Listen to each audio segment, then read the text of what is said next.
നല്ല മൊഞ്ചുള്ള മസാലപ്പത്തിരി ഉണ്ടാക്കാനായിട്ട് ഞാനിപ്പോൾ ഒരു പാൻ അടുപ്പത്ത് വെച്ചിട്ടുണ്ട്. അപ്പം ഒരു ഗ്ലാസ് ഞാൻ വെള്ളം ഒഴിച്ചിട്ടുണ്ട്, പിന്നെ ഒരു അര ഗ്ലാസും കൂടെ, അതായത് ഒരു ഗ്ലാസ് പത്തിരിപ്പൊടിക്ക് 1.5 ഗ്ലാസ് വെള്ളം ഒഴിക്കുക. ബാക്കി അവിടെ ഞാൻ വെച്ചേക്കുകയാണ്. എന്താണെന്ന് വെച്ചാൽ പിന്നെ നമുക്ക് ആവശ്യമുണ്ടെങ്കിൽ ചേർത്ത് കൊടുക്കാനായിട്ടാണ്. അത് കഴിഞ്ഞ് അതിനകത്തോട്ട് കുറച്ച് ഉപ്പ്, പത്തിരിക്ക് ആവശ്യമുള്ള കുറച്ച് ഉപ്പ് ഇട്ട് കൊടുക്കുക. എന്നിട്ട് ഇതിനെ നന്നായിട്ട് തിളപ്പിക്കുക. ഇപ്പോൾ നമ്മുടെ പത്തിരി വെള്ളമൊക്കെ നന്നായിട്ട് തിളച്ചിട്ടുണ്ട്.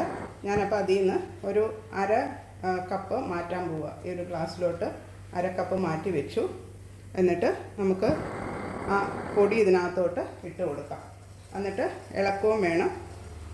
കുറേശ്ശെ ആയിട്ട് ആ പത്തിരിപ്പൊടി ഇതിനകത്തോട്ട് ആഡ് ചെയ്ത് കഴിഞ്ഞിട്ട് നന്നായിട്ട് ഇളക്കുക. എന്നിട്ട് ഒരു 2 മിനിറ്റ് ഇതിനെ മൂടി വെക്കണം. അപ്പോഴാണ് അത് ശരിക്കും വേവുള്ളൂ. ശരിക്കും പറഞ്ഞാൽ അത്രയും വേവണം ശരിക്കും പത്തിരിക്ക്. അപ്പോൾ ഇത് ഞാൻ വെച്ചിട്ട് ഇതിനെ വീണ്ടും ഒന്ന് മൂടി വെച്ച് ഒരു 2 മിനിറ്റ് കുക്ക് ചെയ്ത് എടുക്കാൻ പോവുക. ആവശ്യമുണ്ടെങ്കിൽ മാത്രം വെള്ളം ആഡ് ചെയ്താൽ മതി. നമുക്ക് മിക്സ് ചെയ്യുമ്പോൾ അറിയാൻ പറ്റും. അത് ഓഫ് ചെയ്ത് കഴിഞ്ഞിട്ട് ഒരു 5 മിനിറ്റ് കഴിഞ്ഞിട്ട് വേണം തുറന്നിട്ട് നമുക്ക് അതിനെ മിക്സ് ചെയ്യാനായിട്ട്. ഇപ്പം ഞാൻ കയ്യിൽ കുറച്ച് ഓയിൽ അപ്ലൈ ചെയ്തിട്ട് ആ ചെറിയ ചൂടോടെ തന്നെ നമുക്കിതിനെ നന്നായിട്ട് കുഴച്ചെടുക്കണം. ആവശ്യമുണ്ടെങ്കിൽ മാത്രം വെള്ളം ആഡ് ചെയ്താൽ മതി. ഞാനപ്പോൾ 1.5 കപ്പ് വെള്ളം ആഡ് ചെയ്തുള്ളൂ. അപ്പോൾ കൈ ചെറുതായിട്ട് ചൂടാവുന്നുണ്ട്, പക്ഷേ നമ്മൾ സോഫ്റ്റായിട്ട് നന്നായിട്ട് കുഴച്ചെടുക്കുക. ചെറിയ ചൂടോടെ തന്നെ സോഫ്റ്റായിട്ട് കുഴച്ചെടുക്കുക. പിന്നെ അതിൻ്റെ കൂടെ ഞാനിവിടെ ഒരു 3-4 ടേബിൾ സ്പൂൺ തേങ്ങയും കുഞ്ഞിതായിട്ട് അരിഞ്ഞ ചുവന്നുള്ളി, ഇഞ്ചി, പച്ചമുളക്, കറിവേപ്പില. ഇതൊരു മസാല പത്തിരിയാണല്ലോ, അപ്പോൾ നമുക്ക് ഈ സാധനങ്ങളൊക്കെ വേണം. ഞാൻ ഒന്നും കൂടെ പറഞ്ഞുതരാം. 2 ടേബിൾ സ്പൂണോളം തേങ്ങ, പിന്നെ ഒരു ചെറിയ ഉള്ളി കുഞ്ഞിതായിട്ട് അരിഞ്ഞത് ഒരു 5-6 എണ്ണം, പിന്നെ പച്ചമുളക്, ഒരു ചെറിയ കഷ്ണം ഇഞ്ചി, കറിവേപ്പില ഉണ്ട്. ഇതെല്ലാം കൂടെ വേണം നമുക്ക് നന്നായിട്ട് കുഴച്ചെടുക്കാനായിട്ട്. ഞാൻ കുഴച്ച് കഴിഞ്ഞിട്ട് എങ്ങനെ ഇരിക്കണമെന്നുള്ളത് കാണിച്ചു തരാം. അതായത് കുറച്ച് സമയം എടുക്കും, നന്നായിട്ട് കുഴയ്ക്കണം. അപ്പോഴാണ് നമ്മുടെ പത്തിരി നല്ല സോഫ്റ്റ് ആവുള്ളൂ. അപ്പം കുറച്ച് നേരം ഒന്ന് കുഴച്ചിട്ട് ഞാനതെങ്ങനെ ഇരിക്കുന്നതെന്നുള്ളത് കാണിച്ചു തരാം. ഞാനിപ്പോൾ 5 മിനിറ്റ് കുഴച്ച് നല്ലൊരു ബോളാക്കി റെഡിയാക്കി വെച്ചിട്ടുണ്ട്. നമ്മുടെ മസാല പത്തിരിയുടെ ഡവ് റെഡി ആയിട്ടുണ്ട്. ഞാനൊരു റോളർ വെച്ചിട്ട് ആ പത്തിരിയെ ഒന്ന് റോൾ ചെയ്തെടുത്തിട്ടുണ്ട്. ആ റോളറിൽ കുറച്ച് എണ്ണ അപ്ലൈ ചെയ്യണം. എന്നിട്ട് നമുക്കത് ഓരോരോ കഷ്ണമായിട്ട് ഇങ്ങനെ മുറിച്ചെടുക്കണം. അപ്പോൾ നമുക്ക് ഓരോരോ ചെറിയ പത്തിരിയായിട്ട് കിട്ടും. കണ്ടോ, നല്ല റൗണ്ട് ഷേപ്പിൽ, കണ്ടോ, നല്ല റൗണ്ട് ഷേപ്പിൽ ഒരേപോലെ. നമുക്ക് അധികം കട്ടിയില്ല, നോക്ക്, ഇത്രയും മതി കട്ടി. അങ്ങനെ നമുക്ക് ഓരോന്ന് ഇങ്ങനെ മുറിച്ച് എടുക്കാം. അടുപ്പിച്ച് അത് കഴിഞ്ഞിട്ട് പിന്നെ ഇത് ഈ മാവിൽ മുഴുവൻ മുറിച്ച് കഴിഞ്ഞിട്ട് പിന്നെ നമുക്ക് അതൊന്ന് എന്താ പറയുക, ഒന്നും കൂടെ പരത്തിയിട്ട് ബാക്കി മാവ് ഒട്ടും നഷ്ടപ്പെടുത്താതെ ഫുള്ള് മുറിച്ചെടുക്കാം. ഇപ്പോൾ 2ാമത്തെ പത്തിരി റെഡി ആയിട്ടുണ്ട്.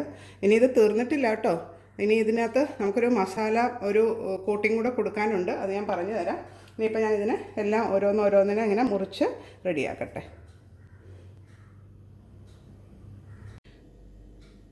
ഇപ്പം ആ പത്തിരിയൊക്കെ നല്ല ഷേപ്പാക്കി ഞാനൊരു വാഴയിലയിൽ വെച്ചിട്ടുണ്ട്. ഇനി നമുക്കിതൊരു ബാറ്ററിൽ മുക്കിയിട്ട് വേണം ഒന്ന് പാൻ ഫ്രൈ ചെയ്ത് എടുക്കാനായിട്ട്.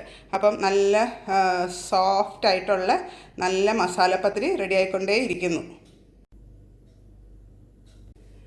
അപ്പോൾ നമ്മുടെ പത്തിരി റെഡിയായി.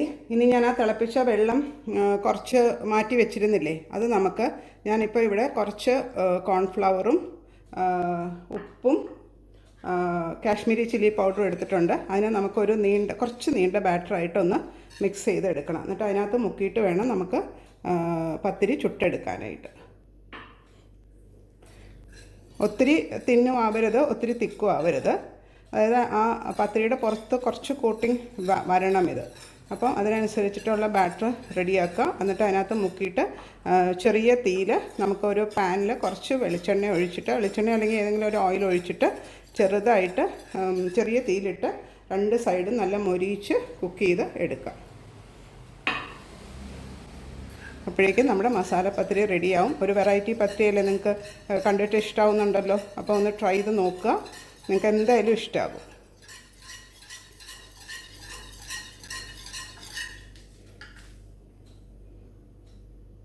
ഇപ്പോൾ പത്തിരി ചുടാനായിട്ട് ഞാൻ പാനിൽ കുറച്ച് വെളിച്ചെണ്ണ ഒഴിച്ചിട്ടുണ്ട്. എന്നിട്ട് നമുക്കൊരു ബ്രഷ് വെച്ചിട്ട് ഇതെല്ലാം അടുത്തോട്ടൊന്ന് ആക്കി കൊടുക്കണം, ഒന്ന് മിക്സ് ചെയ്യണം. ആ മിക്സെല്ലാം ഒന്ന് സ്പ്രെഡ് ചെയ്യണം, എല്ലാം അടുത്തോട്ടും ഒന്ന് ആ എണ്ണ ഒന്ന് ആക്കണം. അത് കഴിഞ്ഞിട്ട് നമുക്ക് ഇത് ഓരോന്ന്, ഇപ്പോൾ ഞാൻ ബാറ്ററും റെഡിയാണ്, നമ്മുടെ പത്തിരിയും റെഡിയാണ്. ഇനി ഇതൊന്ന് ചൂടായി വരുന്നുണ്ട്. അപ്പോൾ ഇതാ ഞാനത് കാണിച്ചു തരാം. ഈ ബാറ്ററിൽ വെറുതെ കണ്ടോ ഒന്ന് മുക്കിയിട്ട് എല്ലായിടും ആയിട്ടുണ്ട്. എന്നിട്ട് നമുക്കതിനെ ചുട്ടെടുക്കണം. അത് ചെറിയ തീയിൽ ചുട്ടെടുക്കണം, അതാണ് ശ്രദ്ധിക്കേണ്ടത്. അപ്പോൾ എന്നുവെച്ചാൽ നമ്മൾ പത്തിരിയുടെ അകമൊക്കെ കുറച്ചും കൂടെ വേവാനുണ്ട്. നല്ല കളർഫുള്ളായിട്ടുള്ള മസാല പത്തിരി റെഡി ആയിക്കൊണ്ടിരിക്കുകയാണ്. ഞാനിപ്പോൾ തീ കുറച്ചായിട്ടേക്കുന്നത്. ഇനി ഇത് ഒരു 5 എണ്ണം ഒന്നിച്ചിടായിരിക്കും അതിനകത്ത് ഒരു ഒറ്റ ട്രിപ്പിൽ.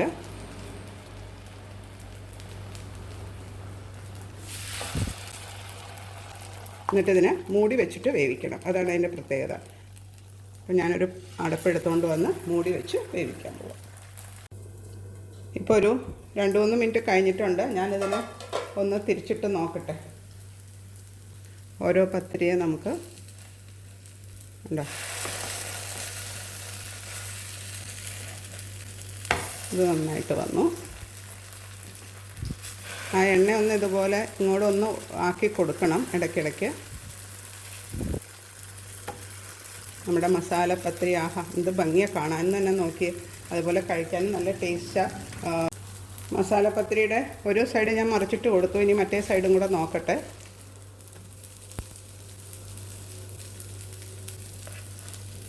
നല്ല സോഫ്റ്റ് ആട്ടോ, മറ്റേ നമ്മളിത് എടുക്കുമ്പോൾ തന്നെ നമുക്കറിയാം. ഇനിയിപ്പോൾ ഈ സൈഡും കൂടെ ഒന്ന് മൊരിഞ്ഞ് വന്നാൽ മതി. എന്നിട്ട് നമുക്കതിനെ സെർവ് ചെയ്യുന്ന കാണിച്ചു തരാം ഞാൻ. നല്ല മസാല പത്തിരി റെഡി ആയിക്കൊണ്ടേ ഇരിക്കുന്നത്. പ്ലേറ്റിലോട്ട് അതിനെ എടുത്ത് മാറ്റുക.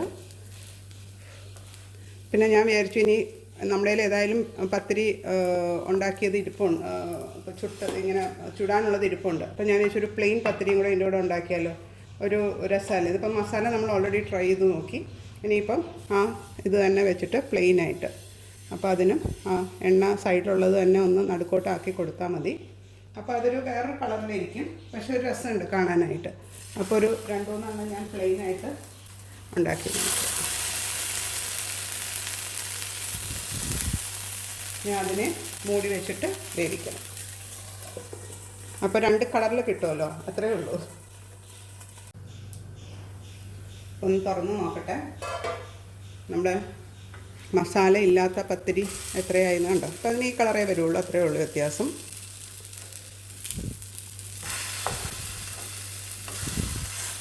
മുകൾ വശം നന്നായിട്ട് മൊരിഞ്ഞിട്ടുണ്ട്. ഇനി ഈ സൈഡും കൂടെ കുക്കാവാനുണ്ട്. ഇത് ചെറിയ തീയിൽ വേണം കുക്ക് ചെയ്യാൻ, അതൊന്ന് ശ്രദ്ധിക്കണം എല്ലാവരും. കുറച്ച് തീയിലിട്ട് കുറച്ച് സമയം കൊണ്ട് വേണം അതിന് സോഫ്റ്റും പുറം നല്ല ക്രിസ്പി ആയിട്ടും മൊരിച്ചെടുക്കാനായിട്ട്.